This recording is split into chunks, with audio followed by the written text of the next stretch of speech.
During the 1990s, the recognition of the popularity for sport utility or crossover vehicles sparked a gold rush in the auto industry.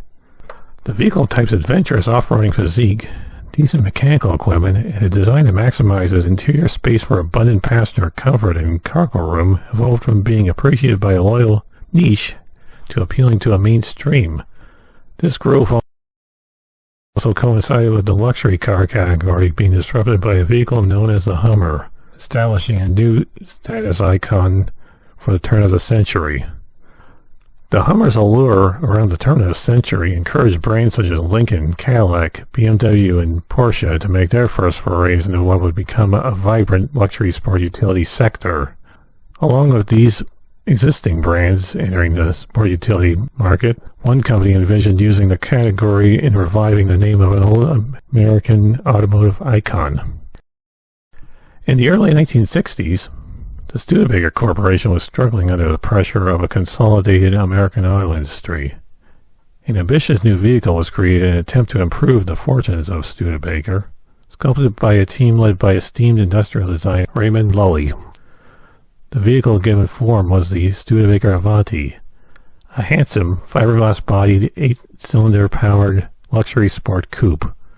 Produced in 1962 and 1963, only 5,800 Avantis left the Studebaker factory before the closure of the South Bend, Indiana plant.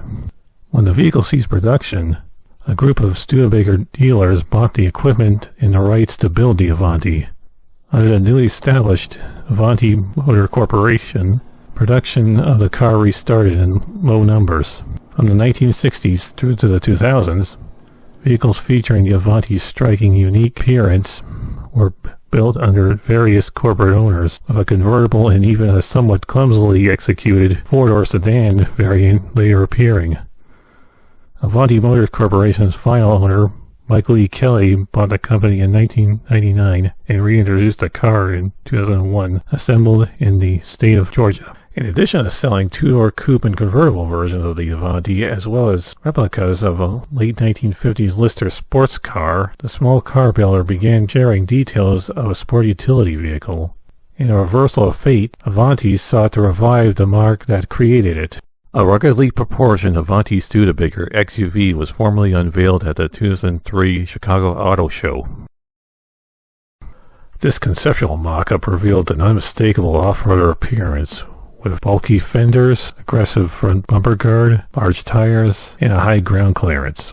Almost immediately, the Avanti Studebaker SUV's looks caused many to compare it to the Hummer styling language, or more specifically, the newly introduced Hummer H2. The Hummer brand's parent company, General Motors, was one observer that agreed with the similarities and quickly resorted to legal actions against the Studebaker XUV. A lawsuit was issued in February of 2003 by General Motors against Avanti Motor Corporation, accusing them of creating a copy of their sport utility vehicle. GM also attempted unsuccessfully to block the Studebaker Avanti XUV's exhibition at the Chicago Auto Show. While Avanti initially defended their vehicles against the claim, Avanti reached a settlement with General Motors in August of that same year, with the latter company agreeing to make a number of design revisions to differentiate the Studebaker XUV from the Hummer H2 prior to its planned production. For 2004, an overhauled Avanti Studebaker XUV broke cover, sporting a multitude of retouches, clearly motivated by the GM settlement. Changes made to the 2004 vehicle included front and now featuring a rectangular grille combined with a pair of square headlights, the omission of fender-mounted hood latches, a reconfigured roof rack, door windows framed with more prominent pillars, and a change in the rake angle of the windscreen. A body color matching sun visor was also added to the exterior design. The rear of the 2004 Studebaker XUV retained the same taillight design, but the rear hatch glass was reshaped into an isosceles trapezoid compared to the rectangular appearance of the concept.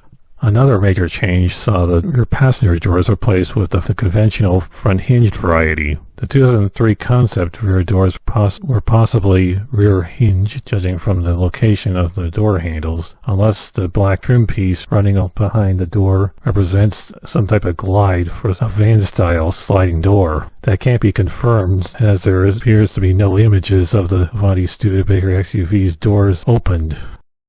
Power plant options for the Studebaker XUV were to utilize Avanti's new connection with the Ford Motor Company. Following the Avanti coupe's transfer ownership from Studebaker in the 1960s, production restarted with Chevrolet V8 engine power and eventually would be built on Chevrolet chassis. Kelly's Avanti Motor Corporation departed from the Bowtie brand in 2005, opting to build their models on Ford Mustang platform propelled through a 4.6-liter V8 power plant. The Avanti Studebaker XUV would obtain performance from engines related to Ford's Super Duty truck range. A 6.8-liter Titan V10 gasoline engine or the 6-liter Power Stroke turbo diesel power plant were initially advertised for the Studebaker XUV. A 5.4-liter V8 power plant was also proposed for the sport utility in 2006, along with a supercharger option for the V10 engine. With the gasoline-fueled Ford Titan engine family, the 5.4-liter V8 engine featured a horsepower rating of 300, while the 6.8-liter V10 generated 362 horsepower. The Power Stroke turbo diesel engine option would present the Studebaker XUV with 570 pound-feet of torque. All engine choices for the sport utility vehicle were to be made with a 5-speed torque-shift automatic transmission. Not specifically stated, the Avanti Studebaker XUV was likely to have the option of two-wheel drive or four-wheel drive via references to the front suspension in its vehicle specifications.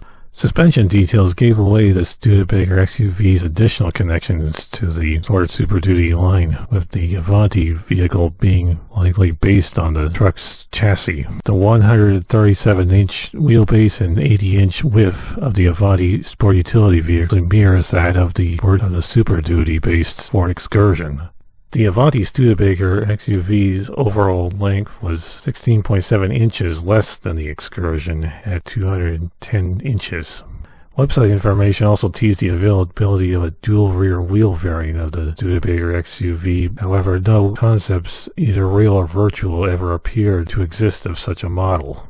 Details on the Avanti Studebaker XUV's interior were never well detailed. The 2003 car shown at the Chicago Auto Show featured blackout windows reveal nothing of the cabin design. However, no interior images were ever publicly shared by Avanti of the updated Studebaker XUV either. According to the 2005 brochure for the vehicle, unlike other big SUVs, we have enough seating for everybody and plenty of cargo room for all of their things. Leather upholstery and an audio system with CD player were listed as standard equipment. The 2005 brochure also stated all models would be equipped with 3-row seating, but the 3rd-row passenger capacity appeared to be as an option in 2006. GPS navigation, DVD entertainment system, moonroof, and rear-view camera were also shown as available add-ons for the 2006 Studebaker XUV. The 2006 model year also involved Avanti promoting an additional variant of their utility lineup in the form of the Studebaker XUT, combining a 4-door cab with a small open truck bed. Setting a starting price of $75,000 US, Avanti initially stated the first customer examples of the Studebaker XUV would arrive in late 2003, but this production goal would be missed. In fact, while the Studebaker XUV was being promoted in the coming years, no production examples of the sport utility vehicle appear to have been ever sold. Heading into 2006, the future of the Avanti Motor Corporation fell into question as owner Michael Kelly attempted to sell the company. Citing a desire to retire as his reason to step away from the automaker, Kelly's life would be complicated in 2007 when the United States government indicted him for operating a massive investment fraud involving promissory notes and timeshare leases, estimated to total roughly $500 million, collected from around 8,000 investors. He pled guilty to one charge in 2012, remaining under house arrest due to cancer treatment. Michael E. Kelly died on December 22nd of 2013.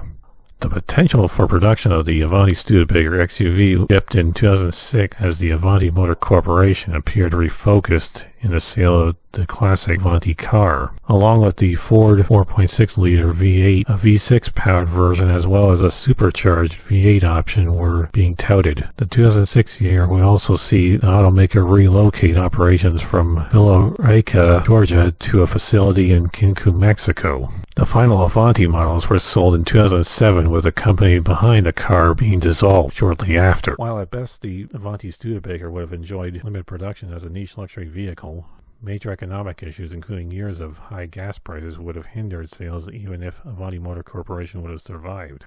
These factors were enough to force the end of the Hummer brand and made the large sport utility vehicle category unattractive for a long time. The one thing that the sport utility vehicle succeeded in doing was reuniting Studebaker and Avanti ahead of what was, so far, a drive into the sunset.